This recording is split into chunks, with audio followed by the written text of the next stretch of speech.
Good morning and welcome to the AOTI half-year results investor presentation. The actual recorded presentation, investors will be in listen-only mode. Questions are encouraged and they can be submitted at any time by the Q&A tab situated in the right corner of your screen. Simply type in your questions and press send.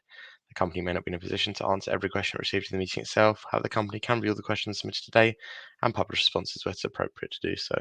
Before we begin, I'd like to submit the following poll. I'd now like to hand you to Mike Griffiths. Good morning to you, sir. Good morning. Welcome to speak to everybody again. I'm Mike Griffiths. I'm the CEO and President of AOTI, and we're delighted to be presenting our half-year results. Just want to remind people initially that we are a unique company creating a new topical oxygen category in the medcare space that's focused specifically on delivering what we call sustained wound healing and value-based care. So long-term outcomes in an area of immense cost. In the medtech space. So here are disclosures, which I won't read, but you can all read them.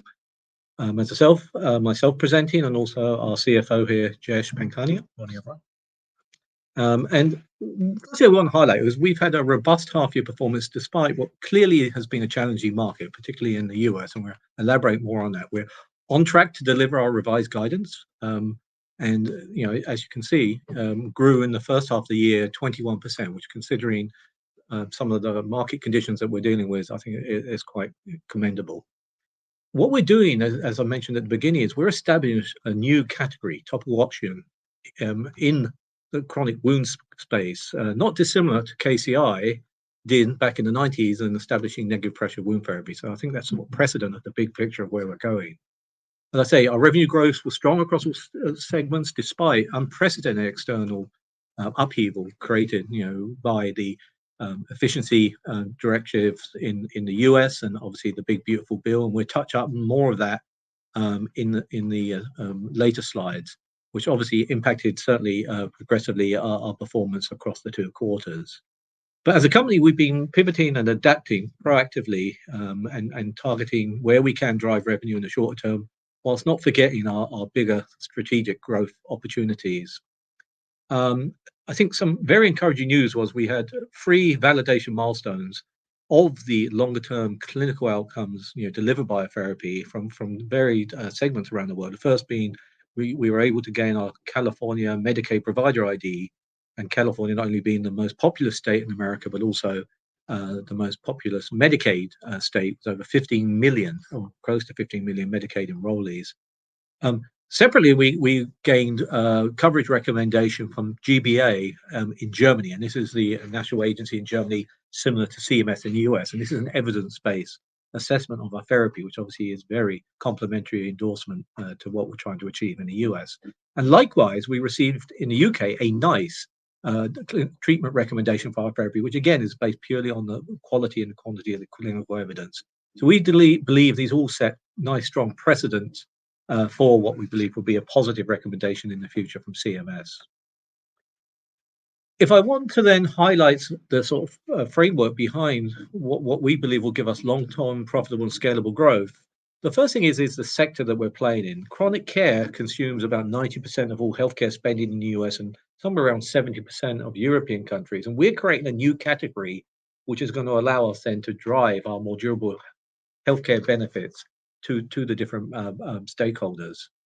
This market is large and expanding. Chronic disease and certainly diabetes and obesity are expanding at epidemic proportions. So again, it's an opportunity that we can take on, and we clearly are the market leader in the topical oxygen space, but also in delivering long-term clinical efficacy. How have we established that? That's because we've a product offering that's differentiated by all other topical wound oxygen therapy, because it not only has significant clinical benefits, but because of the more durable healing results in less resource utilization and significant cost savings to the payers. We focus on hard-to-heal wounds, and particularly diabetic foot ulcers, because they are the highest spend area in healthcare, and we'll touch on that more in a minute. And I said we are uniquely positioned because we're not only just a manufacturer, we're actually a provider. We go into the patient's home, we deliver the therapy and engage with the patients in value-based care to address the clear objectives of the US administration, which is to reduce cost and deliver patient-centered outcome-based care. We continue to make strategic investments in the growth drivers for the business. So even though we have obviously one eye on delivering the short-term performance, we want to make sure we invest in the future. And the future is expanding access to our therapy to more providers and payers. And we see through our Medicaid strategy, which is going to give us a springboard then to drive forward the broader national reimbursement that will come with CMS approval, which is clearly transformational. And we believe, we have good confidence, the predicates we are seeing in Germany and the UK really align well with what expectations on what will come from CMS in the near future. So now I'm going to pass it over to our CFO to walk you through some of the financials. Thanks, Mike. So the first thing to note is revenue grew across all of our business segments. Q1 growth was really strong at 26%. However, by Q2, that growth reduced to 16%. And that's a direct result of the disruption caused by the efficiency measures in the US and the Big Beautiful Bill. Overall, we grew 21% on revenues. And I'll come on to these other areas in subsequent slides. So just sticking with revenue, as I mentioned, 21% year-on-year growth. The biggest contributor to that was Medicaid, which grew 57%, and a contribution of $5.1 million. And the biggest item within that category was New York State. The VA grew 2.4%, and the other segment grew 0.7%, which was mainly improvements in the Gulf region. Taking a longer-term view of revenue, revenue has primarily been driven by the VA and New York Medicaid. And looking at the VA, firstly, we've had consistent long-term growth. However, the impact in Q2 actually showed us declining between half 2 24 and half 1 21. However, near term, it remains our main source of revenue with increased penetration. Medicaid has grown strongly over the longer term and remains robust. It's underpinned by New York Medicaid, which uniquely has mandated coverage policy. And Mike will get into some detail around what that means later on. We also expect New York Medicaid to be another main source of revenue going forward in the near term, again through expanded penetration. Our other segment is more early stage, and it encompasses sort of international and distribution. It's going to be a marginal revenue contributor in the near term, but this is where we're making validation and progress of our therapy in places like Germany and the UK, which we hope will be a good reference for things like CMS. And Mike will give a bit more color about that later on as well. From an adjusted EBITDA perspective, longer term, we expect to achieve operational leverage. In the period, our adjusted EBITDA declined from 3.4 million last year to 3.1 million, and that's as a result of the headwinds in the US healthcare system. We have invested in growth through investing in sales and sales support headcount, which will drive sales in future periods. And some cost includes an increase in the non-cash CECL provision, which should unwind once the Arizona debt situation resolves itself and receivables reduce. And again, Mike will provide some color later on what that means. On a cash and debt position, we increased our debt facility judiciously to help us with our cash needs in the near term. So our SWK facility has increased by $11 million to a total available facility of $19.5 million. We achieved that at a lower interest rate and longer amortization period. And our modeling shows we've got headroom against all our covenant tests. Our operating cash flow was negative to about 4.7 million, and that's mainly due to an increase in the Arizona debtors. CapEx investment was around 1.2 million, which is a combination of our Eyes on the Wound investment, which is an app under development that reinforces home-based care, and the remainder is our controllers and concentrators, which we use to deliver our therapy. And finally, just to say that we're on track to deliver our revised FY25 guidance, with revenue expected to be in the mid-teens and adjusted EBITDA margin to be low double-digit. And I'm happy to say that trading post-period in July and August has been consistent with this guidance. I'll pass back to Mike now to do the business overview. Thank you, Jeff. So I just want to remind people about our product and what differentiates us from others in the wound care space. We have a unique multimodality therapy that combines oxygen compression and humidification. It's that combination that gives us very consistent outcomes in all types of chronic wounds.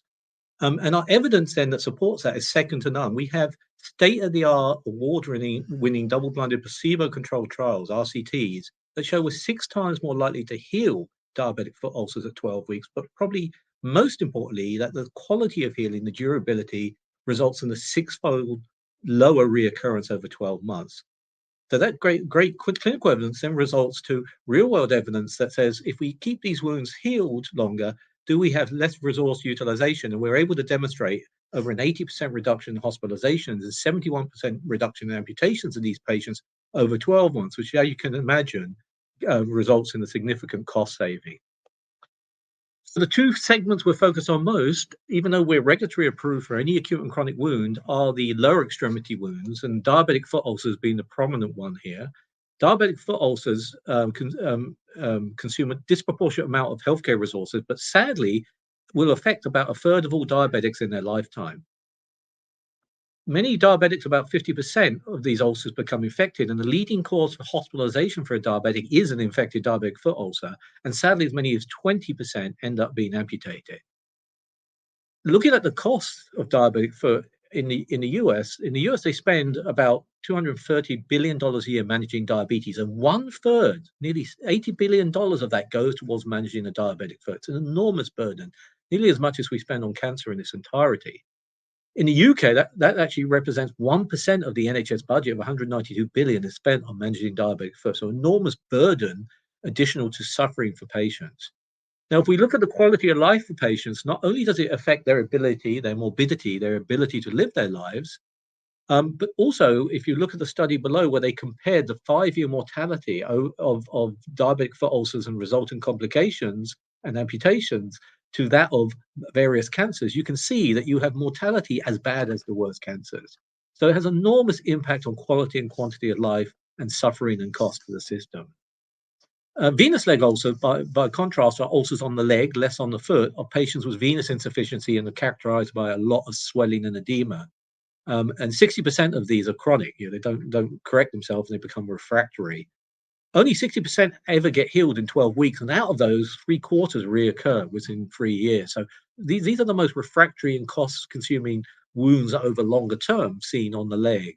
We have equal efficacy demonstrated there, and we are commencing or have commenced, and I'll be working through a randomized trial of similar quality as what we have in the DFU space to prove the efficacy to payers on a similar manner. So if we talk of how we've taken the product to market, most companies wait until they have what they call traditional CMS Medicare coverage and codes to enter the market. Because we had good progress prior to the IPO in both the Veterans Administration in the US nationwide, but also had clear coverage policy in place in New York State Medicaid, was able to start marketing into these sectors prior to that traditional CMS coverage. And as you know, historically, we've been growing for 6 years at over 30% revenue, even prior to having CMS in place, predominantly coming from these sectors. Where we are at the moment then is in phase 2, where we decided we would take this cost-saving health utility story to state Medicaids, where you have managed care insurers that can make their own decisions on what they want to cover. And the first step in that is you have to get the ability to get provider IDs to do business in each state Medicaid. And we've now been actively pursuing this in more states, and now 13 Medicaid states where we can do business. And you'll see in a moment, Arizona being one of the first, which grew quite significantly early on. And as you can see, this allows us then to build infrastructure, but also to have relationships with payers and providers in more and more sites, so that when we get to phase 3, where most people would only start their business marketing, which is full CMS coverage, which allows us access not just to Medicare, but will cascade down to improve traction and access into Medicaid and to other payers, we'll be able to hit ground running more effectively.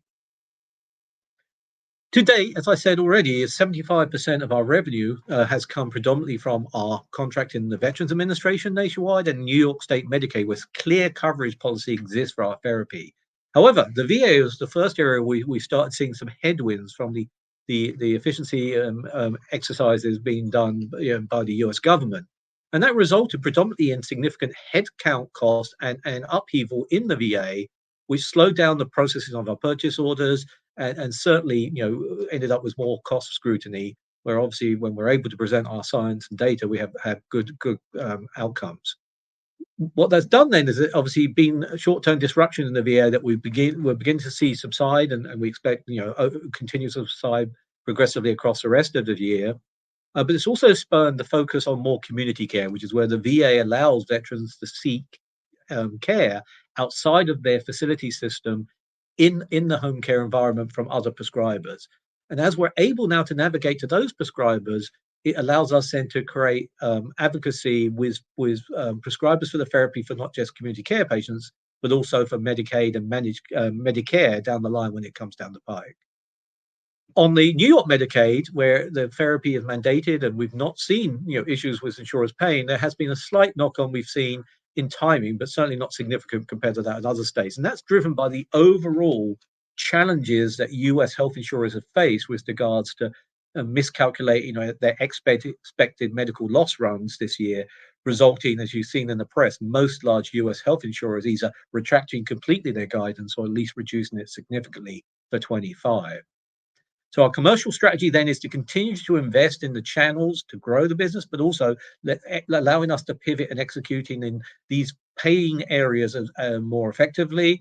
And that involves driving key opinion leader awareness, working with academic centers that have residency programs across the VA and the private sector, and then driving this market awareness of the therapy in general, and better focusing of our sales force to then execute on that. If we look at every other Medicaid state outside of New York, currently there's not coverage determinations for our therapy. So we rely to do business on our prescribers, on the physicians, to write orders for the therapy saying this is clinically necessary.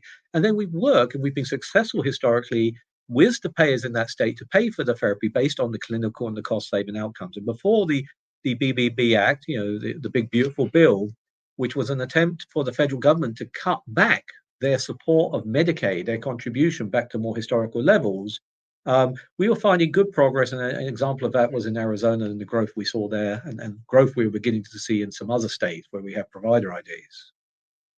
However, since the big beautiful bill, it's thrown a lot of focus with both state agencies and insurers on trying to work out how they're going to cover the shortfalls of Medicaid as a whole, such that their focus on us and working through our claims has become more secondary, and certainly has slowed our short-term ability to drive revenue from this sector. Hence, we expect the majority of our revenue and growth will continue to come from New York Medicaid, Arizona Medicaid, and of course the Veterans Administration in the near term. But what we've done by setting in place all of the infrastructure and momentum with other payers and other states is we've driven our ability to lever for the future our growth. Now, specifically talking about Arizona, Arizona has been hit with all the same problems under managed care insurers with regards, as I mentioned earlier, their medical loss runs, which has caused all of them to do anything they can to slow down payment and exposure in this calendar year. However, it's also been the epicenter of a number of other events, and the first one being about a year ago, the Change Healthcare cybersecurity breach, which is the main processing entity for all claims for all insurers, which definitely threw up the ability to process claims into upheaval. In parallel, the state went through its 7-year recontracting of its contracts with managed Medicaid insurers, with all of the current insurers losing out to the new awardees, which then was challenged and subsequently was temporarily reinstated. So there's a whole degree of uncertainty in these payers of whether they long-term will be managing these patients. On top of that, this was sadly the epicenter for the cellular tissue-based product fraud and abuse issues, which the DOJ and Department of Health in the US has focused heavily on, to a lot of them sadly of the abusees being there in Arizona as well and in Medicaid. And last but not least, the Medicaid director resigned over half a year ago, and because of the structure, they haven't been able to yet appoint a new legislator. It's a state that has split, control, being a legislature Republican controlled and a governor being a Democrat, and seems to be neither of the two can meet these days.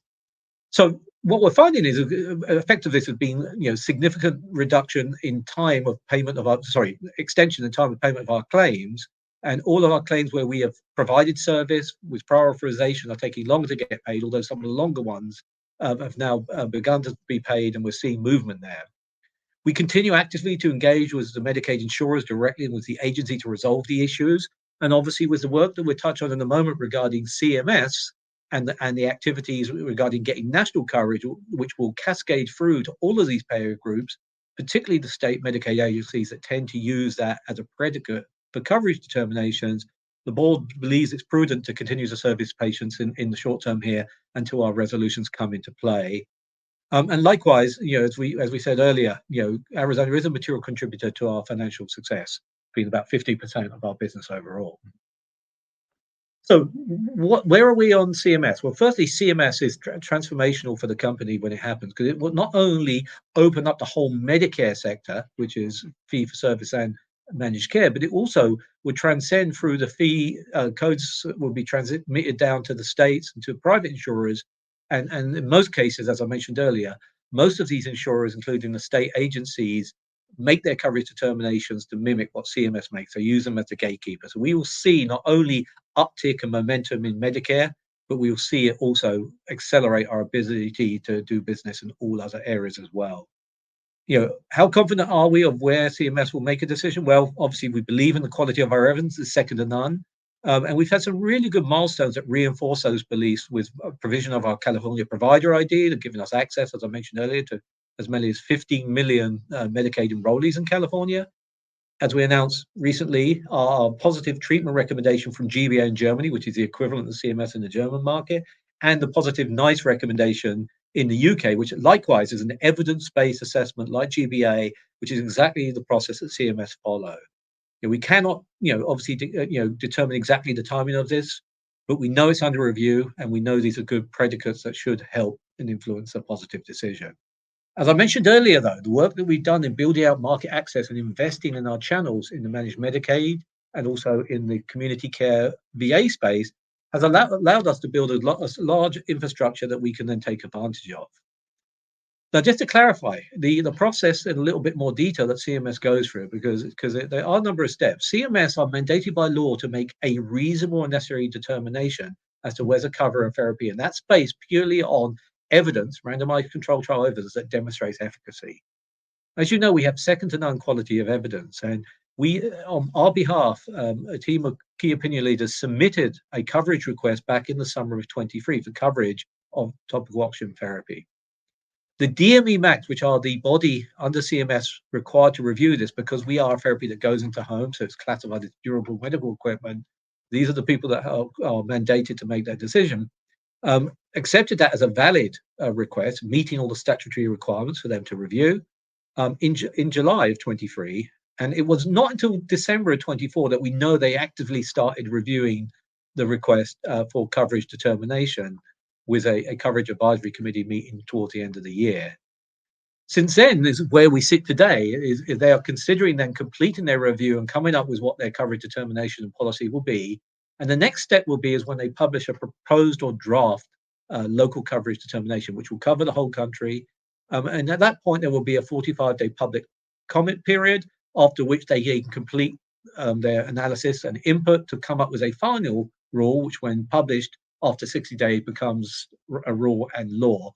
It will then cascade out through the fee schedule to all payers. So again, it will not only allow the code to be accessed, but it will set a predicate that's commonly used by all payers to make their own coverage determination on state Medicaid and in commercial care as well. So when that happens, this will allow us to then to take that market access that we've done and the leverage the infrastructure. And here you can see on the map the 90 odd direct reps we have, and we have equally that many support structure in place as well in the US across the different states. The light blue states are the states where we already have either Medicaid provider IDs or we're in the process of gaining, when we believe we'll gain over the next year. And it accounts for about 86% of the US population. So we believe we're uniquely positioned that not only to expand market access through the VA into community care, but also to expand where we can work with dual eligible plans within Medicaid in the short term to gain business and traction, but also uniquely positioned that when Medicare coverage comes down the pike, that we can hit the road running and have a faster ramp than most companies waiting just for Medicare to happen. So to summarize, we're a company that's focused on delivering durable wound healing and value-based care. We saw in the first half year growth across all sectors of the business, delivering over 20% growth in unprecedented US market conditions, which I think, is quite exemplary considering everything that we're challenged to deal with like our peers. We've continued to establish topical oxygen as a new category and clearly are the market leader, not dissimilar to what KCI did in the early days.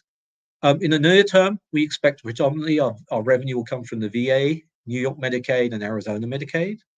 We believe that the continued efforts we're doing with state Medicaid payers and insurers will not only gain dividends progressively in the Medicaid sector, but will give us a framework and a structure of providers, because all of the patient providers that are seeing Medicaid patients or community care patients in the VA are all seeing Medicare patients. So we'll be able to hit the road running as soon as that comes down the pipe. The recent news, both in Europe with NICE and GBA, in Germany, of evidence-based decisions to cover our therapy, I think sets great precedents for CMS. And as we said, CMS will be transformational because it won't only just drive Medicare, but it will drive all these other sectors that we're in. Additionally, we're on track to deliver the revised guidance for 25 with good supporting performances in July and August, consistent with that. And we do believe then, as we open up more of these higher paying sectors, that we will start seeing the leverage come through, and that we will return to much higher margins. And we see these headwinds today that we're facing as transitional. We're uniquely positioned to deliver effective outcome-based care to patients at home, which tie in perfectly with the administration's focus to reduce costs and deliver patient-centered value-based care. So our belief is these headwinds, which is really just transitory, disruption to business today, will turn into tailwinds in the future and propel us to faster and higher growth as time progresses. Okay, well, thank you very much for listening, and I think we'll take a look then at the Q&A. That's great. Well, Mike, Jess, thank you very much for your presentation. Ladies and gentlemen, please do continue to submit your questions. You can do so just by using the Q&A tab that's situated on the right corner of your screen. But just while the company take a few moments to read the questions that have been submitted today, I'd like to remind you that the recording of this presentation, along with a copy of the slides and the published Q&A, can be accessed via your investor dashboards.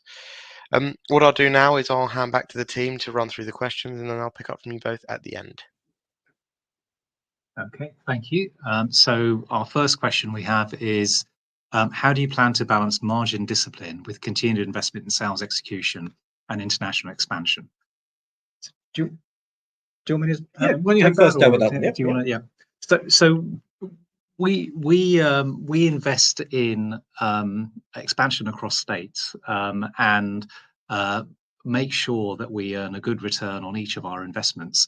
So if you look at our gross margins, they're very, very high at almost 90%, and executing in those, in expanding into each of the states, it's becoming a bit of a cookie cutter. So as long as we get reimbursement, we should be able to drive that return to the bottom line. On the international side of things, we're developing a market that will likely in UK and Germany be similar to the US model, and we're in the Gulf states. We're likely to be a distributor-based models. So again, but all three contributing to good, strong returns on investment. So we have a process to analyze that and make sure we deliver that over the medium term. Okay. So next question is, you have 13 Medicaid provider IDs, and New York is driving most of the growth so far. When do you expect other states to start contributing in a more meaningful way?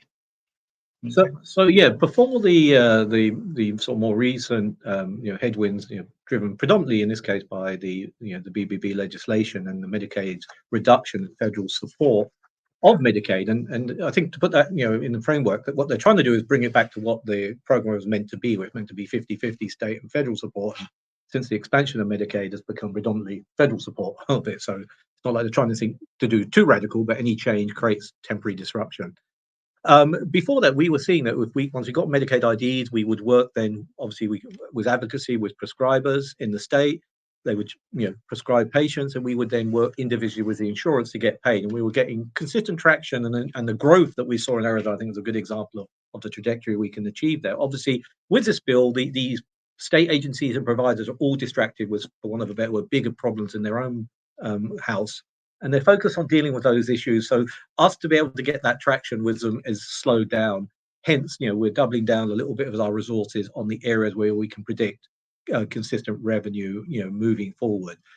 What happens though, by opening up a new state and putting in place resources that we have on the ground, because of our VA nationwide infrastructure, we have headcount in all of those states we identified. So what we're able to do, and some of the changes we've done, is pivot those sales teams to not just deal with VA business, but also to deal where appropriate with community care VA out with prescribers. Also see other patients like workman's comp, where we get paid well for at the moment, and manage Medicaid. So by doing that and doing sort of a parallel strategy, not just having dedicated sales teams, we can utilize and get the best return of investment, but also we create those prescriber relationships so that as we move past this year and we believe these transitory headwinds settle down, even prior to CMS, we can start driving more of that traditional Medicaid revenue. And then hence, once we get national coverage, it will cascade down and we'll have an infrastructure ready and prescribers knowledgeable and adopters of our therapy to drive our business forward. Thanks, Mike. So we've had a number of questions around Arizona and the debt position and our views on collectability of debt in Arizona. So, you know, we're assuming that in our sort of internal models, we're assuming that there's going to be minimal collection from Arizona this year. Okay, but we're expecting Arizona to start to unwind and start to collect over the course of next year, with the majority of it being collected by the end of next year. So that gives us quite a long runway to collect all of that debt. We have got, as I mentioned in the presentation, we've got a facility with SWK funding of $19.5 million. Although we've drawn down all that, our cash balance is at 14 million at the half year. So we've got quite a long runway to help us weather these debt storms. And one thing to add is, you know, we believe it's prudent for us to keep focusing. We are delivering service. We're delivering it based on prior authorization from the insurers. So, you know, like us and auditors, we all believe that this debt, you know, is recoupable and will be paid.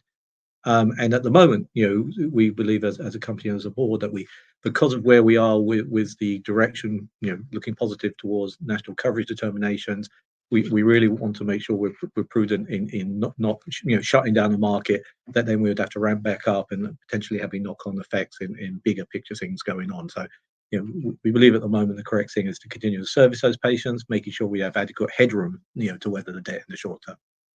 Thanks, Mike. So what role does innovation or pipeline development play in supporting AOTI's medium to long-term growth strategy? I think most of the projections that we have at the moment are based around what we have today. So we've based it on the product range we have for extremity wounds. So we have different versions of the chamber for smaller wounds, larger wounds, you know, venous leg ulcers, DFUs. But what we've been doing is expanding that product line, and we have versions of the product that can be used on the body, you know, for pressure ulcers. And we're just releasing actually this month a version of the product that allows us to go after surgical incisions and other areas, you know, which haven't been a focus point. So our predominant view is that these line extensions are opening up new sectors, and they're not yet built into our financial modeling. You know, so they're all upside should they and when they come down the pike. Thanks, Mike. So just looking at the questions, the next question is,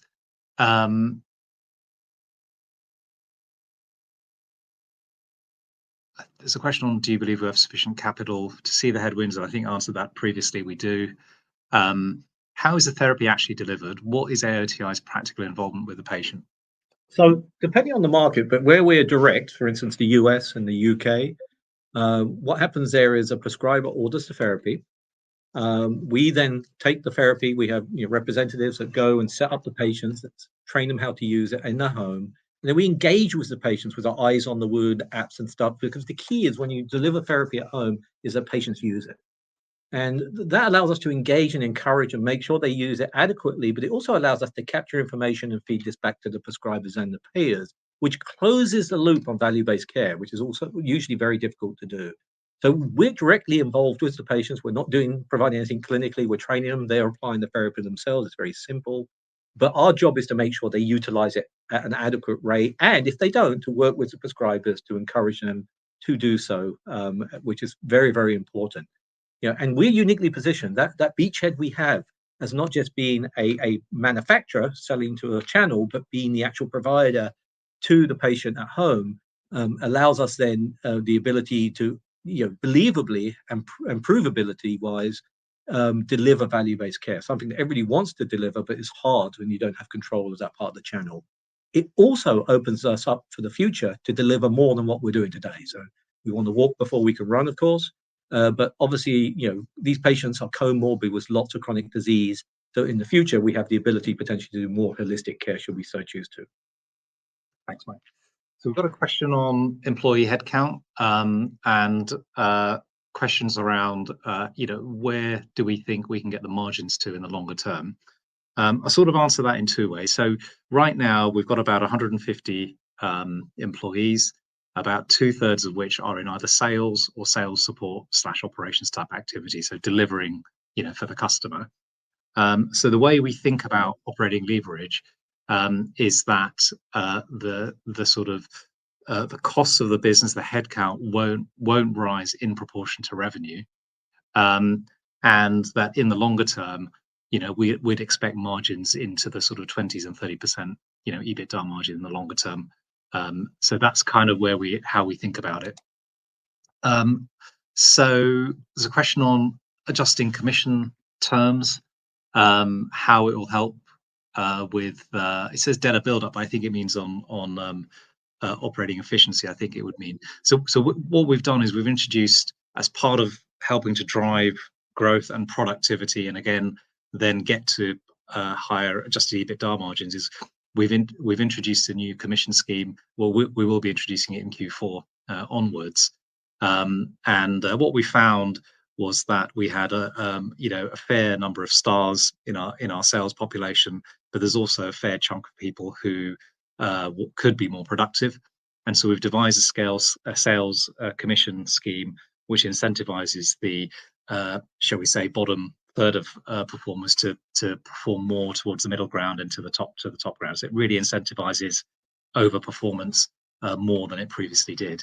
And we think that will drive productivity and enhance margins going forward.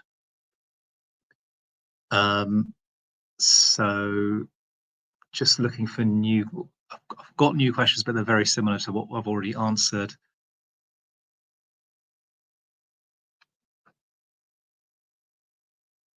Talked about innovation. Do we know how far through the drafting process of the LCD DME medical directors are? So, I mean, the fact that they've conducted a coverage advisory committee review back in December, and that since then, had discussions with other stakeholders, which we're aware of. We believe they're well along, but we obviously have no direct insight as to timing and when they will come through.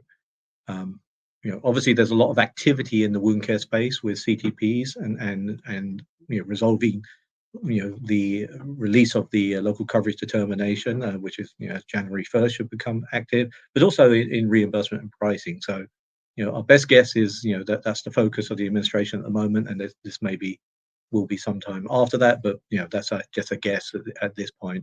We know they're actively working on it, but that's what we can say. Okay, thank you. There's a question on, given the poor share price performance, are you considering going private? I think the short answer to that is no, we're not. We believe in keeping the company public, and we chose AIM for the positive reasons of being a smaller company and having that focus on AIM, and appreciate the price has come down, but we are expecting that as we continue to deliver the results and as the operating leverage is delivered, the share price will go up. Anything? Yeah, no, and I think obviously we're all disappointed where the share price is. We think we've had great momentum in the strategic direction of the company and the big value drivers. Obviously, we faced headwinds like everybody else in the short term, but still delivered 21% growth, which I think when you look at our peers is superior to many of them, all of which are dealing with the same headwinds, which are transitory. So I think if you take a opportunistic look at it, I think the opportunity of where we're going and where the value should be to where we are today, I think there's a great investment proposition for people who are so inclined. Yeah, absolutely. Then just one more question around the revenue impact in 2026 of California, Germany, and the UK. So I think, shall I have a crack, and then Go you ahead. can jump in if you want to, Mike. So in terms of California, we have our provider ID, and we'll look to get insurance coverage in that state. It is our home state, so we would expect some traction to be made there. But I think, with Big Beautiful Bill, there are some headwinds as well. So I think we will start to see some modest revenues in California, but it's really too early to say how fast that could ramp until we have a bit more experience of that. With Germany and the UK, I'll take Germany first. We've got a GBA approval, which is a clinical approval. The next process is with a subcommittee of the GBA, an ICWIC process, which is more around pricing, and then a final process with called the GKV process, which is to actually get a reimbursement code and reimbursement in Germany. That's still a little bit more longer term. However, just having GBA approval does mean we can talk to insurers to get coverage without that mandation at the state level. So that should help traction. But again, we're being a little bit cautious at the moment, so we should see some growth there the next period. And similarly in the UK with a NICE approval, we should start seeing some better traction there. But again, being a bit cautious there. Yeah, and I think being the big thing in the UK is that in parallel, we're also, as of September 1st, on the NHS framework, and we've started seeing actually our first orders come through, because now we're in the system, should we say. So, we do believe we'll see some sort of gradual increase in the UK, because it doesn't happen overnight. But I think both of those should contribute progressively more next year and as time goes on. Yeah. Thank you. Okay, any more questions?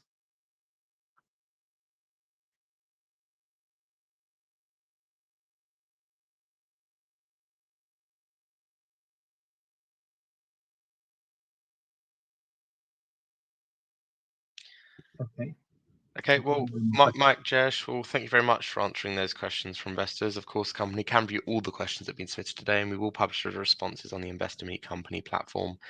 But just before redirecting investors to provide you with their feedback, which is particularly important to you both, Mike, could I just ask you for a few closing comments?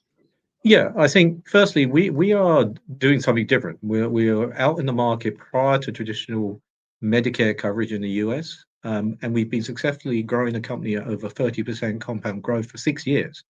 And why? Because we have a differentiated product offering that, now that CMS, for want of a better word, is catching up, because that process just takes its time, will allow us to cascade with the normal momentum seen with other companies in the market. And to deliver, for the first half of the year, over 20% growth in the current unprecedented external, environment in the US, and obviously with these big value drivers, we believe somewhat imminent.